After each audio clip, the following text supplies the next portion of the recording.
quem foi Jesus de verdade? Ele existiu de fato ou é só mais um símbolo que foi criado e moldado ao longo do tempo?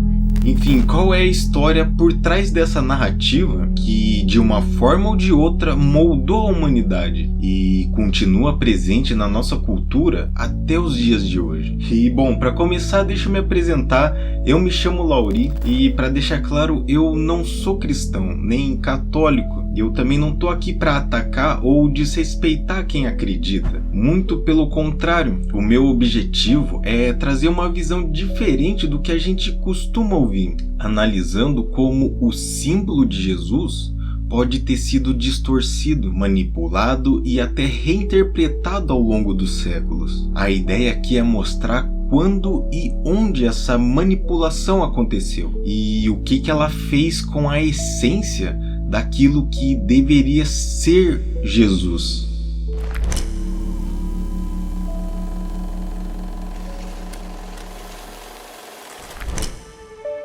Então, para dar início a esse assunto, Jesus não é só essa figura doce e iluminada que foi desenhada ao longo dos séculos para você acreditar. Se a gente olhar com mais atenção, vai perceber que ele é, antes de tudo, um símbolo profundamente político.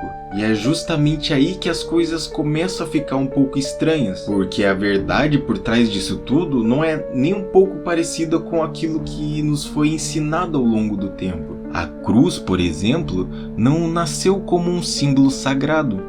Antes mesmo do cristianismo, ela já existia no Egito Antigo, representada pelo Anki, a chamada Cruz da Vida. O Anki era um símbolo de vitalidade, de imortalidade e de energia divina. E isso não é coincidência. Muitos elementos que aparecem na Bíblia foram inspirados em tradições muito mais antigas que ela, principalmente da cultura egípcia. Aquilo que era a representação da vida acabou como se tivesse sido invertido de propósito, da vida para a morte.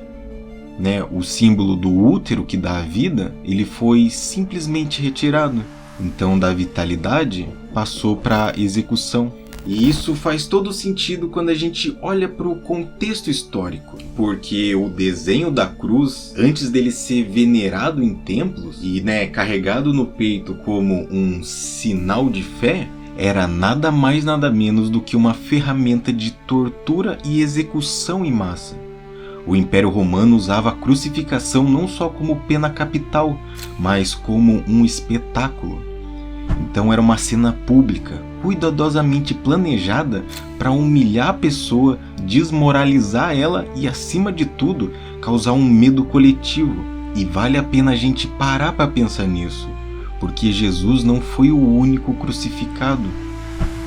Foram milhares de pessoas.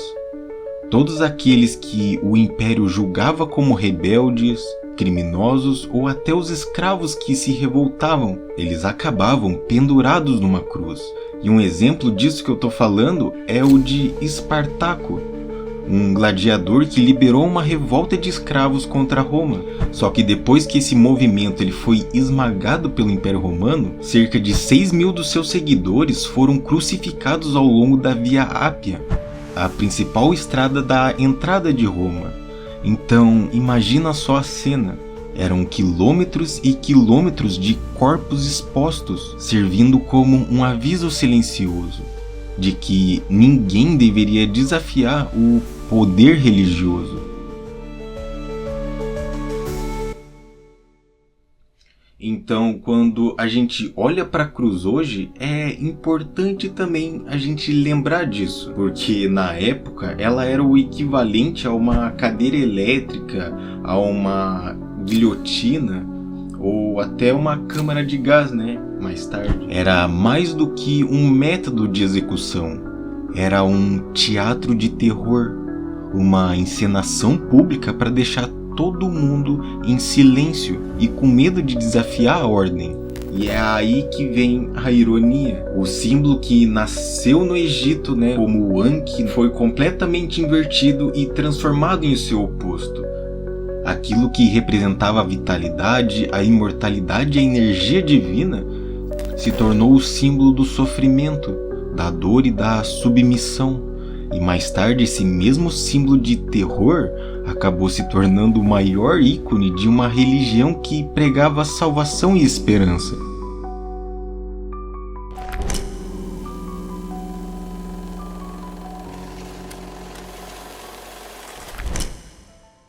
Mas, enfim, quando a gente volta para a trajetória de Jesus, do jeito que ela é contada, dá para sentir que existe algo estranho, porque se a gente olha de um ponto de vista mais amplo, percebe que a narrativa muda completamente de forma. E também não é difícil de entender o porquê. Essa história de Jesus, ela foi alterada, adaptada e moldada ao longo do tempo de propósito. E isso com certeza comprometeu toda a ideia original que o verdadeiro Jesus poderia representar. Então pensa aqui comigo, nos primeiros séculos depois da crucificação, já existiam várias versões diferentes do cristianismo circulando. Os chamados evangelhos apócrifos, como o evangelho de Tomé, de Maria Madalena ou até mesmo o de Judas.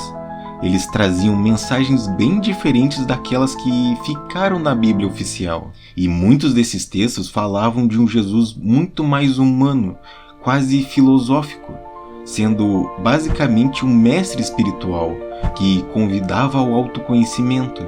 Não era essa figura cheia de milagres sobrenaturais, mas sim alguém que apontava para o despertar interno. Só que o que aconteceu? Esses evangelhos, eles foram cortados, proibidos e, em sua maioria, destruídos. A igreja que escolheu quais livros entrariam para esse Novo Testamento e quais deles seriam esquecidos. Então não foi só um processo espiritual, mas novamente um movimento político. E a versão que ficou foi a que mais interessava para o poder da época. Tanto que o Velho Testamento, que vem de trechos da Torá judaica, misturado com tradições orais antigas, que é justamente essa parte que eles pegam da cultura egípcia, e tudo isso acabou servindo de base para criar então toda essa história de Jesus. Só que se a gente pensar bem, muito desse ensinamento real de Jesus, do autoconhecimento, da liberdade espiritual, ele só sobreviveu escondido nessa simbologia esotérica da época, que através dessas metáforas e parábolas, eles conseguiram esconder, ocultar esse conhecimento para escapar da censura. E é por isso que nasce daí então esse personagem que a gente conhece hoje, do Jesus, o Cristo, que fazia milagres, voltava à vida, andava sobre as águas. Mas olha como tudo isso é curioso. No começo, Jesus era visto como um profeta rebelde, alguém que ameaçava a ordem estabelecida, e ele incomodava tanto as elites judaicas quanto o Império Romano, porque falava de igualdade, de justiça e de amor ao próximo, coisas que iam contra a lógica do poder da época. Afinal, foi o próprio Império Romano que ordenou sua crucificação. Uma execução pública pensada para humilhar e silenciar qualquer rebelde. Até porque Jesus foi obrigado a carregar sua própria cruz até o lugar da sua execução. E enquanto ele caminhava, ele era vaiado, insultado e ainda surrado pelos soldados. Ou seja, os romanos eles faziam questão de transformar tudo aquilo em um espetáculo público de humilhação. A ideia era bem clara. Mostrar para a multidão que ninguém poderia ousar desafiar Roma sem pagar o preço. E essa procissão da vergonha era parte desse teatro. Não era só matar o condenado, era esmagar simbologicamente a sua dignidade, para que todos vissem e aprendessem a lição, dando mais poder e autoridade para eles. Mas olha só que irônico que é pensar como toda essa história e toda essa narrativa foi transformada em um símbolo de esperança, de adoração e de fé. O que no contexto era uma marcha de humilhação virou o ponto central de uma das maiores religiões do mundo. E bom, isso tem uma explicação. O imperador romano Constantino percebeu que mesmo depois da morte de Jesus, o movimento continuava crescendo. E aí ele entendeu, se ele não podia destruir aquela fé que estava surgindo, o jeito era se apropriar dela. E foi assim que no século IV o cristianismo foi adotado como uma religião oficial do Império Romano. Não foi exatamente uma conversão espiritual do imperador, mas uma estratégia política. Afinal, essa seria a única forma de manter o Império unido e recuperar o tal apoio popular. E é aí que vem a ironia disso. O símbolo do homem que representava a resistência contra Roma virou a bandeira do próprio império. A cruz, que era um instrumento de tortura, foi transformada em um emblema sagrado. E não pode ser só pra mim que isso soa estranho. E tem um detalhe, né? Nos primeiros séculos, os verdadeiros cristãos não usavam a cruz como símbolo principal da religião. Até porque, o Império Romano teria matado o líder deles. Então eles usavam outros sinais e símbolos, como por exemplo foi o caso do peixe, que servia como um código secreto para eles se reconhecerem. Ele tinha até um jogo de palavras em grego, o Ictis, que significava Jesus Cristo, Filho de Deus Salvador. Então, durante os períodos de perseguição romana, os cristãos utilizavam o símbolo do peixe para se reconhecerem sem levantar suspeitas, do Império Romano. Então, um deles traçava um arco no chão. Se o outro completasse o desenho, formando peixe, eles sabiam que eram irmãos de fé. Ou seja, inicialmente não era para o símbolo dessa religião ser uma cruz. Foi só muito tempo depois, com todo o processo inquisitório, com essa consolidação do Vaticano como um poder político e religioso, que a cruz começa a ganhar esse outro significado, que inclusive eu tenho um vídeo explicando exatamente todo esse processo inquisitório. Vai estar aí nos cards. Ou seja, ela foi totalmente ressignificada, transformada primeiro de um símbolo de vida para um símbolo de morte e depois de um símbolo de opressão em um emblema sagrado, central na imagem de Jesus. Outro ponto que vale lembrar é o Concílio de Nicéia, em 325 d.C., convocado pelo próprio Constantino. Ali não só discutiram quais evangelhos seriam oficiais, como também definiram a imagem teológica de Jesus: Filho de Deus, parte da Trindade, ser divino acima de qualquer dúvida. Ou seja, o Jesus humano, mestre e filósofo, foi oficialmente apagado e o Cristo sobrenatural foi consolidado. Pegaram as narrativas de morte e renascimento egípcias e colocaram tudo em uma divindade só. A própria imagem física de Jesus também foi moldada por interesses. Não existe nenhuma descrição confiável de como ele era.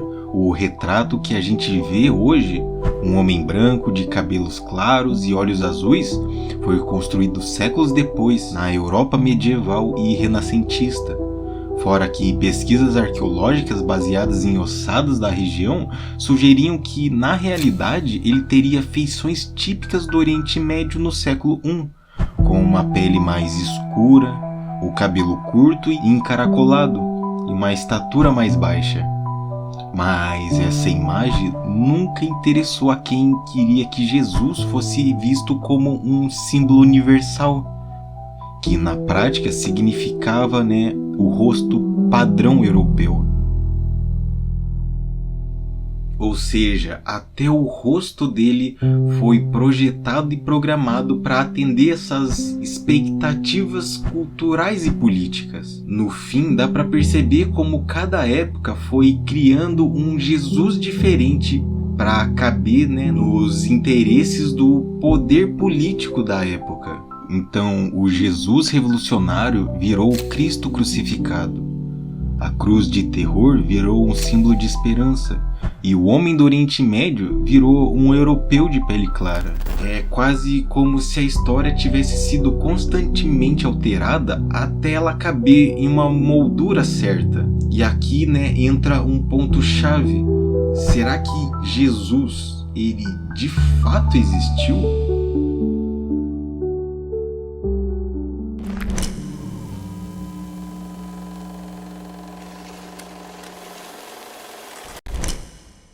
Esse é um dos grandes mistérios da humanidade. Jesus existiu de fato ou não? E a verdade é que a resposta ela é um pouco mais complexa do que parece. Mas não é nada difícil de entender, Vamos começar por partes. Se você for buscar agora fatos concretos sobre a existência de Jesus, vai perceber que não tem nada sólido, Nada que seja um fato comprovado.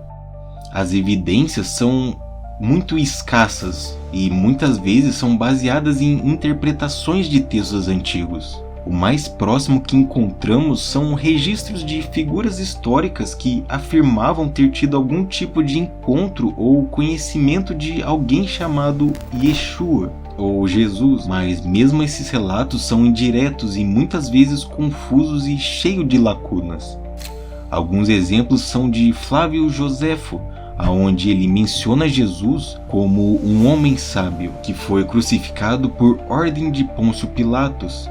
Tácito faz uma referência à execução de Cristo também sobre a ordem de Pôncio Pilatos e durante o reinado de Tibério. E algumas outras, mas todas escritas há quase 100 anos após a sua morte. E aí entra essa questão do nome Yeshua. E esse é mais fácil de explicar porque é basicamente o nome de Jesus em hebraico, que significa literalmente Salvador ou Deus que salva. Já o Cristo não é um sobrenome, ele vem do grego Christos, que significa o ungido ou o iluminado. Ou seja, quando falamos Jesus Cristo, não estamos falando apenas de uma pessoa, mas de um título, uma ideia, algo muito maior que um indivíduo.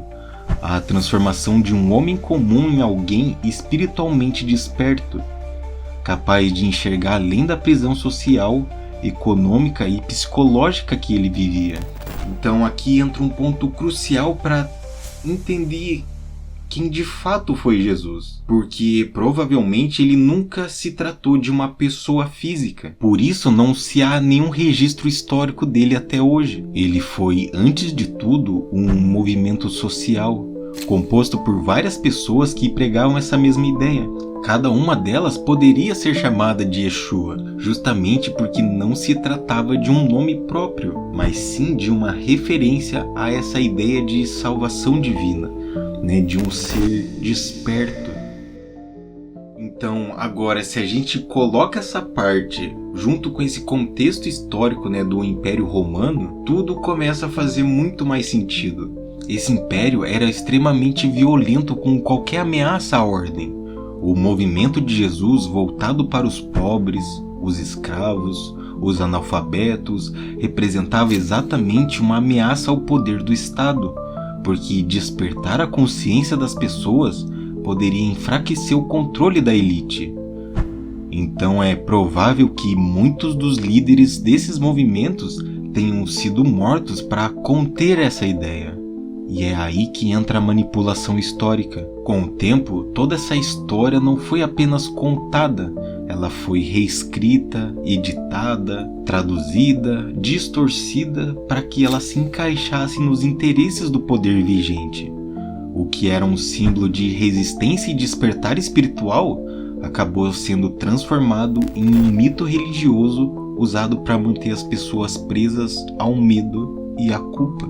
A figura do homem comum que podia se tornar consciente, desafiar a opressão e alcançar a liberdade interior virou um ser místico, quase inatingível, que ensinava submissão em vez de empoderamento.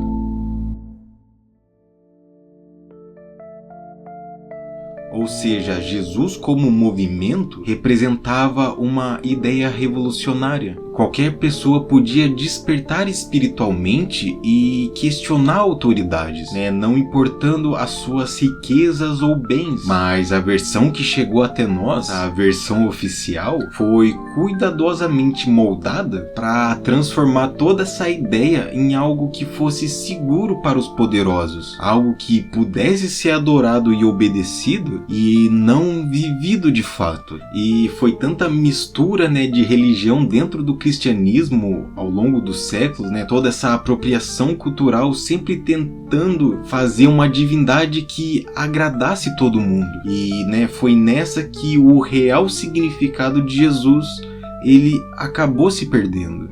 Hoje existem milhares de vertentes diferentes de religiões que acreditam em Jesus. E você pode se perguntar, se a mensagem dele é tão clara, por que isso aconteceu?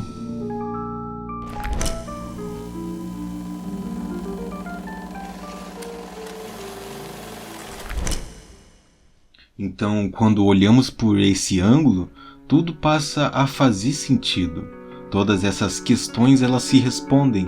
Percebemos que o verdadeiro significado desse símbolo ele foi distorcido pela própria religião, que utilizou a sua imagem como um instrumento de controle psicológico.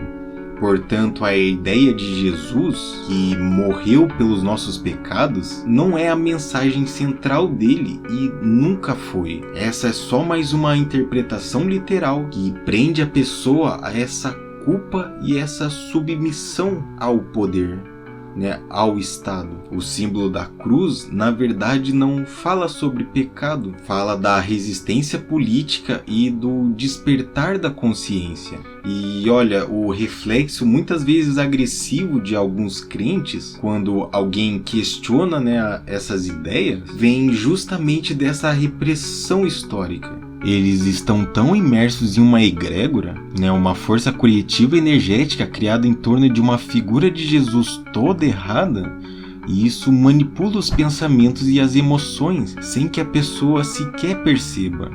E o grande risco é cair nessa armadilha. Mas quando nos afastamos dessa lente e olhamos de fora, entendemos que o que realmente importa não é acreditar na existência histórica de um homem, mas compreender o valor simbólico, entender o que Jesus Cristo realmente significa e o que ele realmente queria ensinar. Jesus, como uma pessoa histórica, nunca existiu, mas como símbolo ele continua sendo uma dessas representações mais poderosas da luta contra a opressão e da possibilidade de transcendência espiritual do ser humano. Ou seja, ninguém de fato andou sobre as águas ou voltou depois da morte só para dar uma lição de moral ou coisa do tipo. Tudo isso é uma história, é um conto, uma mitologia cheia de símbolos e metáforas, só que ela vai muito além dos personagens. E só para dar um último exemplo, né, de um relato bíblico, é essa ressurreição ao terceiro dia de Jesus, que é literalmente apresentada como um milagre após a sua crucificação. Mas isso é longe de ser literal, né? É pura linguagem simbólica, né? Por exemplo, os 3 dias simbolizam o período de transformação, de espera e de reflexão. Então esses 3 dias eles se tornam como se fosse um arco simbólico, mostrando que a mudança, né, o despertar, ou a verdadeira resistência não acontece de imediato. Exige paciência, persistência e coragem diante da opressão. Esse é o processo do despertar, né? A morte simbólica. Ou seja, toda essa narrativa para ensinar algo que vai muito além dessa imagem literal apresentada. Enfim, era isso que eu queria passar para vocês. Eu espero que vocês tenham entendido, que tenham gostado. Se inscreva, ative os sininhos para acompanhar mais vídeos como esse. E acima de tudo, se você realmente acredita em Jesus, você consegue se conectar com ele, siga Jesus e não o cristianismo ou a religião. Siga os ensinamentos dele. Enfim, obrigado por me ouvir até aqui e lembre-se sempre de espalhar a verdade.